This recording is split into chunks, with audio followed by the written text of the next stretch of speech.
Existe um tipo de culpa que não nasce do erro, nasce da libertação. Quando você corta um narcisista, algo estranho acontece. Você finalmente respira e logo depois se sente culpado por isso. Mas aqui está a pergunta que quase ninguém tem coragem de fazer. E se essa culpa não for consciência, e sim condicionamento? Porque o afastamento de alguém destrutivo dói mais do que a convivência com ele. Será que a culpa que você sente é realmente sua?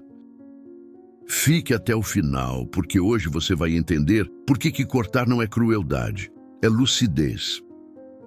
O narcisista não se conecta, ele ocupa. Ele não constrói vínculos, ele cria dependências emocionais. E quando você decide sair desse campo de influência, a mente entra em conflito, razão de um lado, culpa do outro. A filosofia estoica sempre alertou: nem toda dor é sinal de erro moral. Muitas vezes, a dor surge exatamente quando você começa a agir de forma correta. O problema é que fomos ensinados a confundir bondade com submissão, empatia com autoabandono e responsabilidade com tolerância ao abuso. Para o estoicismo, a culpa não nasce do ato em si. Ela nasce do tribunal interno onde julgamos nossas próprias decisões. É ali, nesse espaço silencioso da mente, que a dúvida começa a sussurrar. E se você estiver errado? Mas o estoicismo sempre fez uma distinção essencial. Nem todo desconforto moral indica falha de caráter. Muitas vezes indica exatamente o contrário. Quem viveu sob manipulação emocional não aprende a dialogar consigo mesmo. Aprende a se vigiar. Aprende a se acusar. Aprende a pedir desculpas por existir. A mente treinada pela manipulação não pergunta: isso é justo? Ela pergunta: isso vai desagradar alguém? E é nesse ponto que a culpa surge, não como sinal de erro, mas como reflexo de um condicionamento profundo. O narcisista não ensina escuta, não ensina reciprocidade, ensina autocensura. Ensina que qualquer limite é agressão, que qualquer afastamento é traição, que qualquer preservação pessoal é egoísmo. Por isso, quando você corta, algo paradoxal acontece. A alma sente alívio, mas a mente, ainda treinada para servir, entra em pânico. Surge o medo de parecer frio, o medo de parecer ingrato, o medo de parecer cruel. E então vem a pergunta silenciosa que atormenta: será que eu me tornei aquilo que eu mais condenava? Os estoicos compreendiam que agir corretamente não é gerar conforto externo, mas preservar a coerência interna. Virtude para eles não era agradar, era não se corromper. A retidão interior não negocia com chantagens emocionais, não se curva a expectativas doentias, não se sacrifica para sustentar ilusões. Se uma relação exige que você abdique da lucidez para continuar, então ela não testa sua bondade, testa sua submissão. E nenhuma filosofia que busca a excelência humana legitima a autodestruição travestida de compaixão.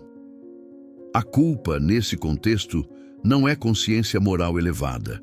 É o eco de uma voz antiga que ainda tenta te manter no mesmo lugar. Se uma relação exige que você se diminua para continuar, isso é virtude ou é a lenta corrupção do caráter?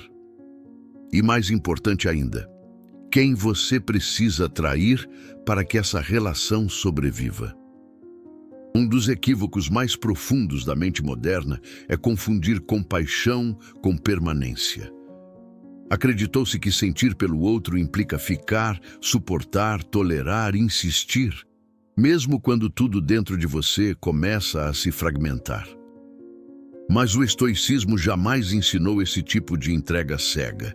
Ele ensinou discernimento. Para os estoicos, compaixão não era submissão emocional, era clareza diante da realidade. E a realidade é simples, ainda que desconfortável. Há presenças que não ferem por acidente, ferem por estrutura. Insistir nessas presenças não é bondade, é recusa em aceitar o que já se revelou. Manter alguém por perto quando essa proximidade corrói sua integridade não é empatia, é abandono silencioso de si mesmo. A mente, porém, resiste a essa verdade, porque admitir isso exige romper com uma narrativa antiga, a de que você é responsável por sustentar emocionalmente quem nunca sustentou você. É nesse ponto que a culpa se instala. Ela surge quando você tenta ser justo com quem jamais operou sob os mesmos critérios de justiça. Você pesa cada decisão, mede cada palavra, revê cada limite. Enquanto do outro lado, nada é revisto, nada é ajustado, nada é assumido.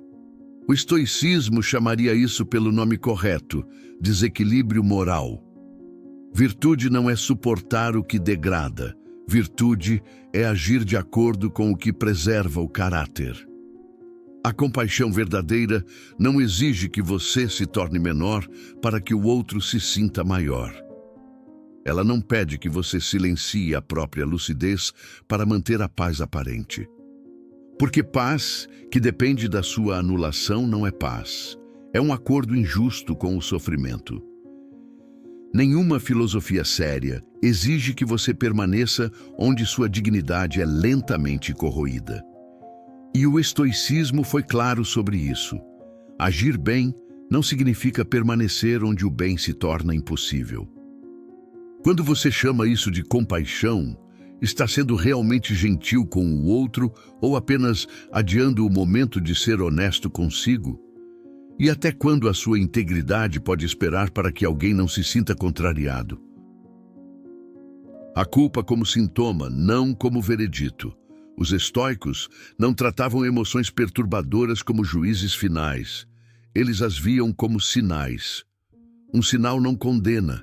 Um sinal apenas indica que algo foi tocado. A culpa, nesse contexto, não surge para declarar um erro moral, mas para revelar um conflito interno ainda não resolvido. Quando você corta um narcisista, não rompe apenas uma relação externa. Você rompe um acordo interno antigo. Um acordo silencioso, firmado muito antes da decisão consciente. O acordo de buscar aprovação para existir. Por isso, o desconforto aparece. Não porque você falhou, mas porque algo dentro de você foi treinado para obedecer e agora não sabe mais a quem servir.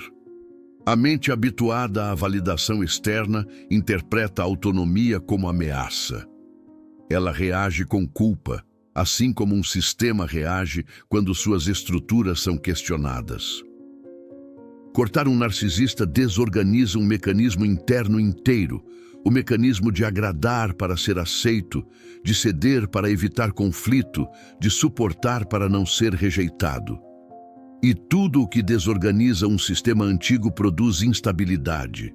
Essa instabilidade não é sinal de erro, é sinal de transição. Para o estoicismo, o sofrimento que acompanha uma decisão correta não invalida a decisão. Ao contrário, muitas vezes confirma que algo profundamente arraigado está sendo superado. A paz raramente chega sem confrontar a programação emocional que mantinha você preso. Não há serenidade verdadeira sem atravessar o desconforto da mudança.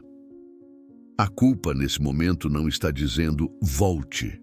Ela está dizendo você não é mais quem era. E isso assusta.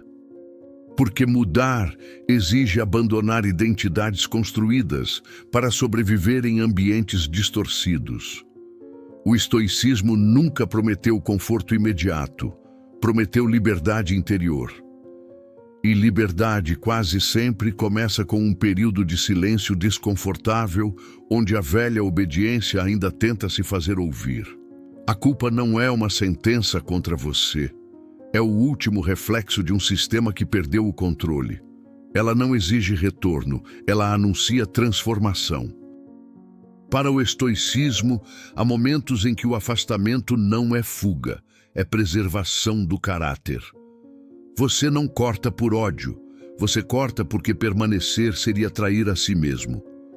A verdadeira injustiça não é sair, é continuar se anulando.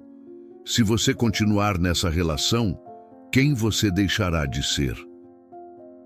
Não se sentir culpado não é insensibilidade, é clareza. O estoicismo ensina que viver bem exige coragem, inclusive a coragem de ser mal interpretado. Algumas pessoas só se sentem abandonadas quando perdem o controle. Você não foi cruel por cortar. Cruel teria sido permanecer e se perder. Se tudo o que foi dito até aqui encontrou eco em você, então não ignore esse silêncio que se formou agora. Há reflexões que passam e há reflexões que permanecem. Se esta permaneceu, escreva nos comentários a seguinte frase: clareza não é culpa. Não como um gesto público, mas como um compromisso íntimo com sua própria lucidez. Porque nomear uma verdade é o primeiro passo para conseguir sustentá-la. Inscreva-se no canal para continuar fortalecendo a mente com a filosofia estoica em um mundo que constantemente tenta confundir firmeza com frieza. Aqui, o objetivo não é agradar o mundo, nem vencer discussões, nem provar superioridade. Aqui o objetivo é não se perder. Ative também o sininho, não como um hábito automático, mas como um lembrete silencioso de que clareza exige manutenção. Porque toda vez que você escolhe lucidez em vez de culpa, você não apenas corta um vínculo, você preserva quem você está se tornando. Muito obrigado por estar aqui comigo hoje. Até o próximo vídeo.